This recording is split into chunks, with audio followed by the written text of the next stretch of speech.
Mr. Jörg Haider was one of the most prominent and controversial populist right-wing, or according to many of his critics, far-right political leaders of Europe. This October, 10 years will have passed since his sudden death.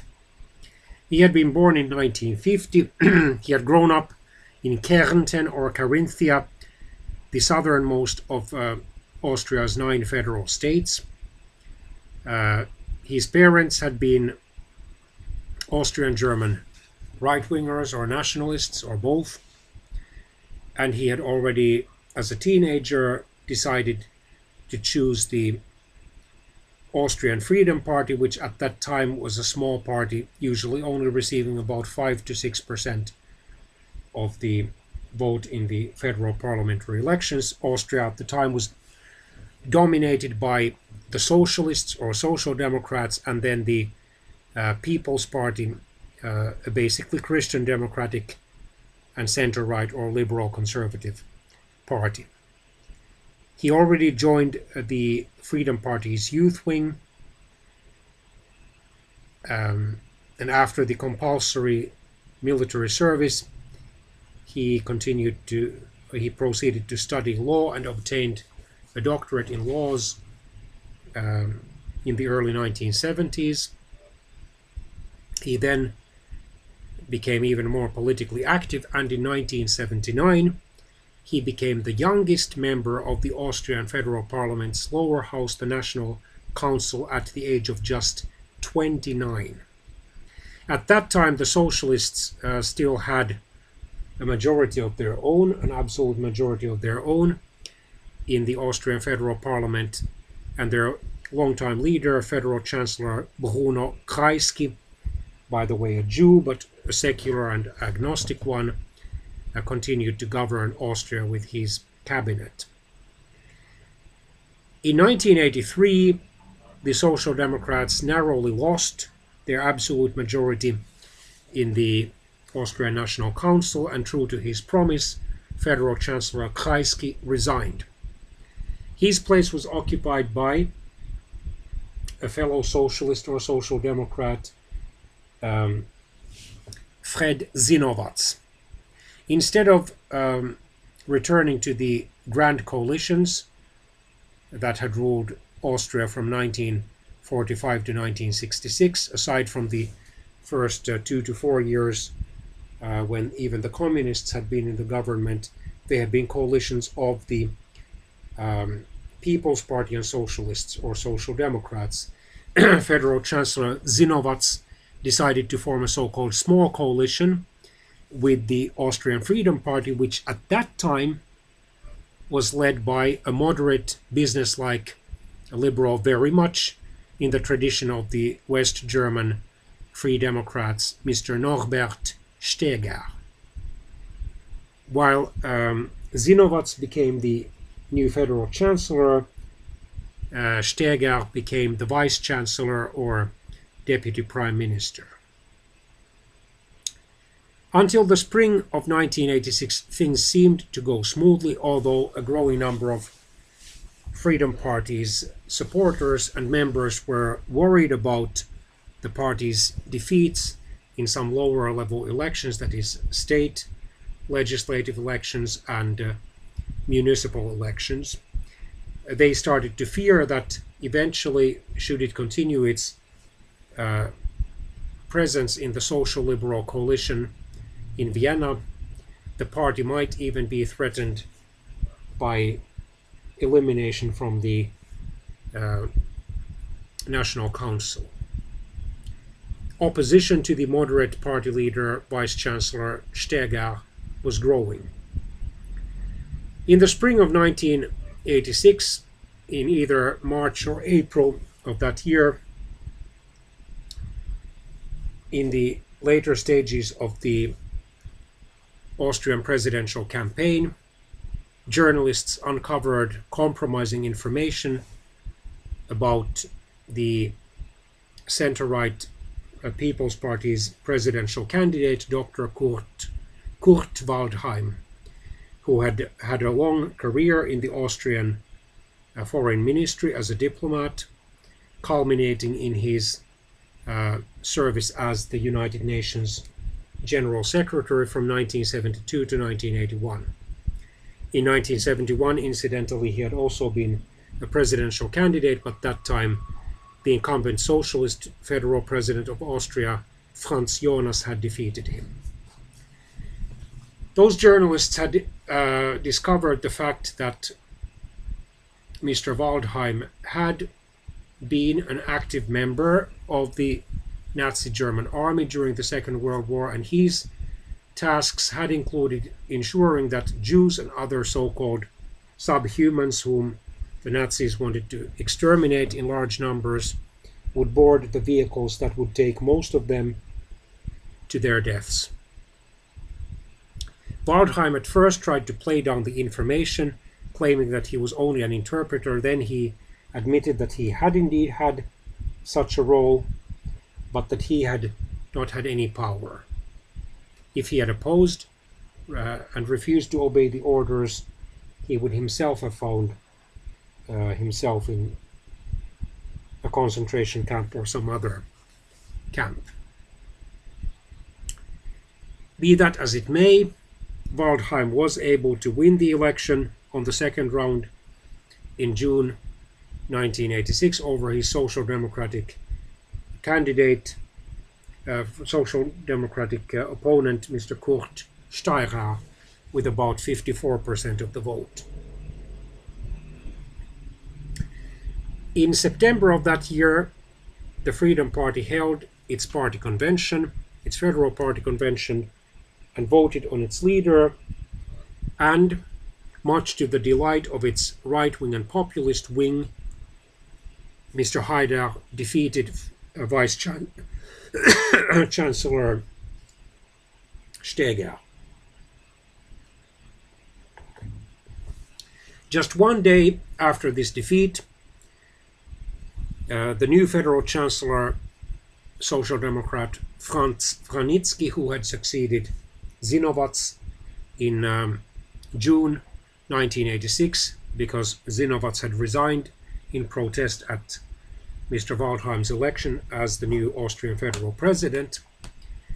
Federal Chancellor Vranitzky announced that the small coalition would thereby be terminated because he did not wish to govern with a party that had such a controversial leader. He then formally asked Federal President Waldheim to dissolve the National Council and call a new federal election, which Waldheim obligingly did.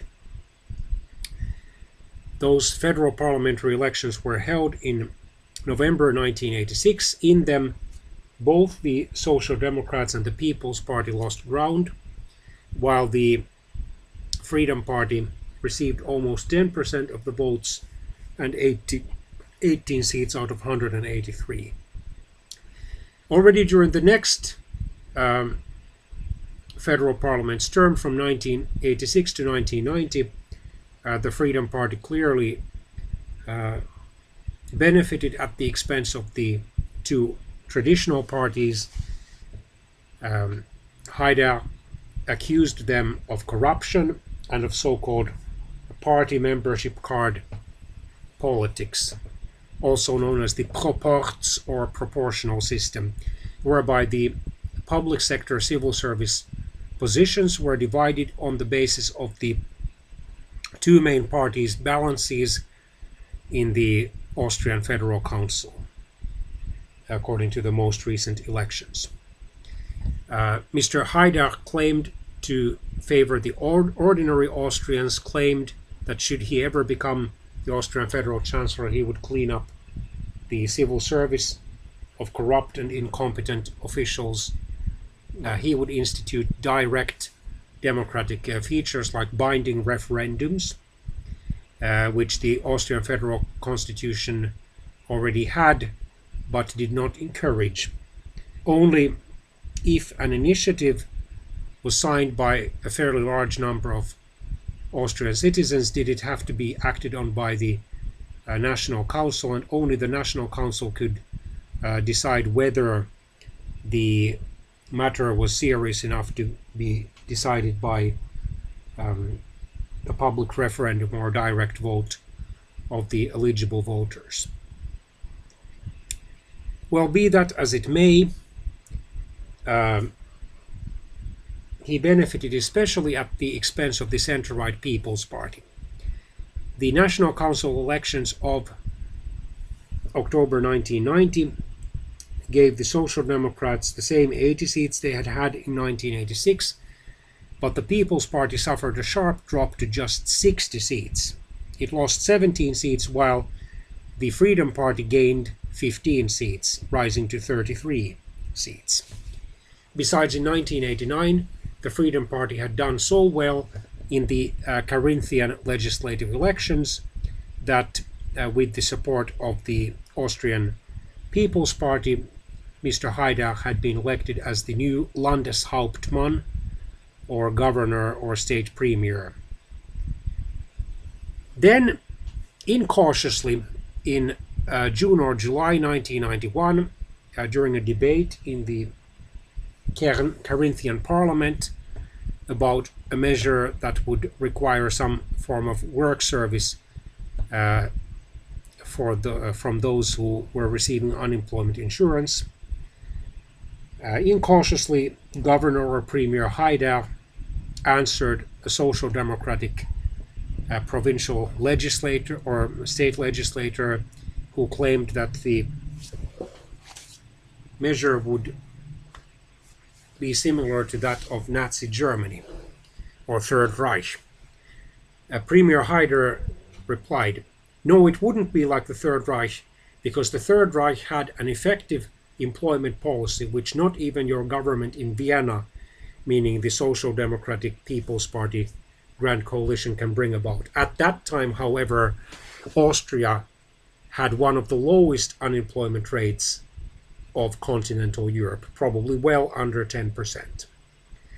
This was a too inflammatory remark, and the People's Party in the Carinthian legislature decided to vote against Premier Haidar, and therefore his premiership ended.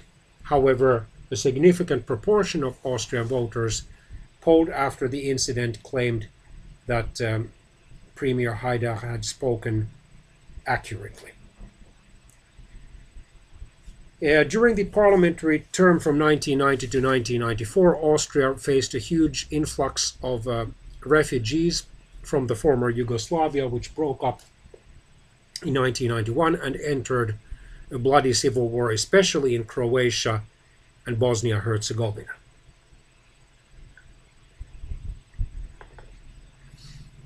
Premier Haidar exploited this fact and claimed that the mainstream Austrian political parties did not take this refugee issue seriously, and that, for example, unemployment and crime significantly, and other forms of social unrest and social problems significantly increased as a result of the influx of refugees.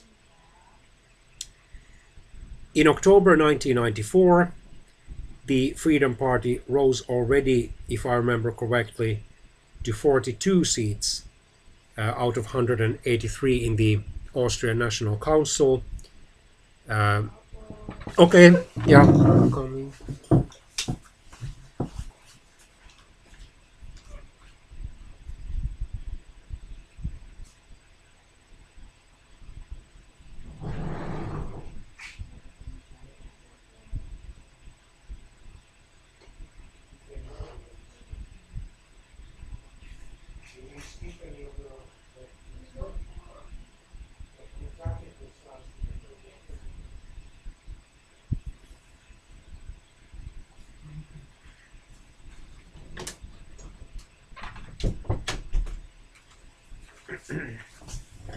Sorry for the interruption. Anyway, the Social Democrats dropped to 65 seats, the People's Party to 52 seats. Technically, the People's Party and the Freedom Party, that had either 42 or 41 seats, could have formed a coalition government. However, the People's Party decided to form yet another grand coalition under federal Chancellor Vranitzky. In the Carinthian state elections, legislative elections in 1994, the Freedom Party had been unable to gain significant enough ground in order to unseat the incumbent coalition there. In other words, Mr. Haidar did not return to power in Carinthia yet. In the autumn of 1995, there were budget problems between the Austrian Social Democrats and People's Party that led to a snap National Council election held in December 1995. In it, the Social Democrats did make strong gains, rising to 71 seats. The People's Party inched up tinily to 53 seats. The Freedom Party inched down to 40 seats. The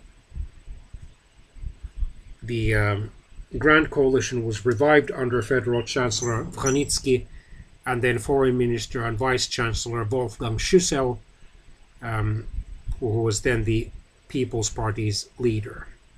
In the early 1990s, the moderate wing of Freedom Party had split and had formed the so-called Liberal Forum, but this party did not have a long-term success. In 1997, Franz Vranitzky at last retired as Federal Chancellor. The Austrian Social Democrats had suffered major losses in the first elections to the European Parliament conducted in Austria. Viktor Klima, another Social Democrat, became the new Federal Chancellor. And then finally, in October 1999, the Freedom Party made so strong gains, rising to 52 seats and tying, in terms of the number of seats, the People's Party, that had the same number of seats, that its return to the or its rise to the federal cabinet began to be seriously contemplated. The government formation talks were lengthy. At first, the Social Democrats, who did still have the largest single number of seats, or single largest number of seats, 65, tried to form another grand coalition with the People's Party, but then over some policy issues the talks broke down. Then the People's Party started to negotiate with the Freedom Party, and at last, in February 2000, the Austrian federal president, Thomas Klestil, who had been elected first as the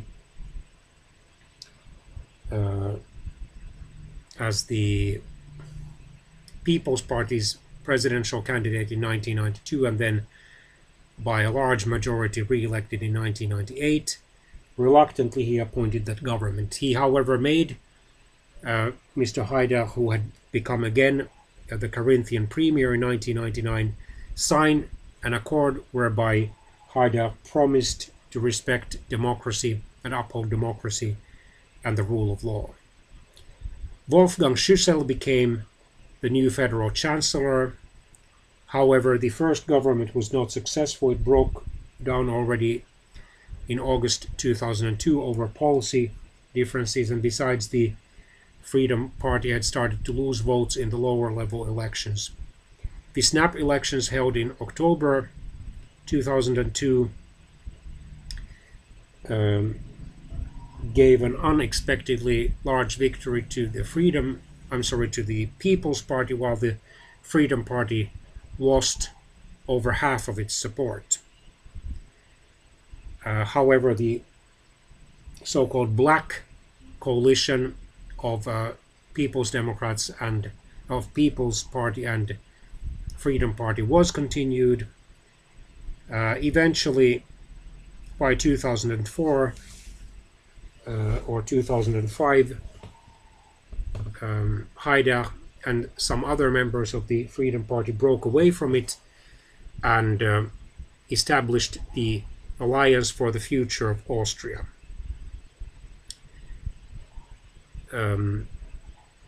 Further state elections in Carinthia in 2004 had allowed Premier Haidar to form a new cabinet. In 2006, the Social Democrats very narrowly surpassed the People's Party as Austria's biggest federal party, and the Grand Coalition was revived that time then under Alfred Gusenbauer, a Social Democrat who became the new federal chancellor. The Alliance for the Future of Austria was able to narrowly enter the National Council. In early October 2008, the Social Democratic People's Party Alliance, so-called Grand Coalition, suffered major losses in the parliamentary elections, Austrian parliamentary elections. However, they were able to still retain a majority in the Austrian parliament. I think they received 108 seats out of 183. However, the two populist right-wing parties, the Freedom Party and the Alliance for the Future of Austria, received about 29% of the votes. And just days after this latest political success, Premier Haidar was killed in a single vehicle accident after grossly overspeeding. He had spent time starting the previous evening in a homosexual bar. He had quarreled with one of his closest friends and political allies, Mr. Stefan Petzner. Earlier that evening, he was hurrying home to Klagenfurt, which is the Carinthian capital, to be present at his aged mother's, I think, 90th birthday party. According to the official investigation, there was no foul play involved. The governor or the premier was clearly intoxicated and drove at a very high speed. The state government-owned Volkswagen Phaeton that he was driving was badly wrecked, and he died apparently instantly of massive internal injuries.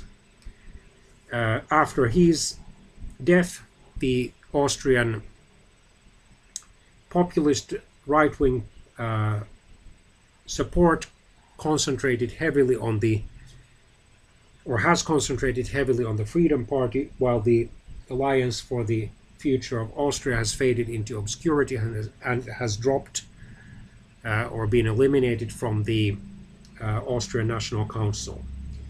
In the elections of, I think, October, November, perhaps October or November 2017, the Austrian right-wing parties were clearly dominant. The center-right People's Party won the election, and the Freedom Party came second, leaving the center-left Social Democrats in the third place, and under Federal Chancellor Sebastian Kurz, there is now a partly center-right, partly right-wing populist federal cabinet in Austria.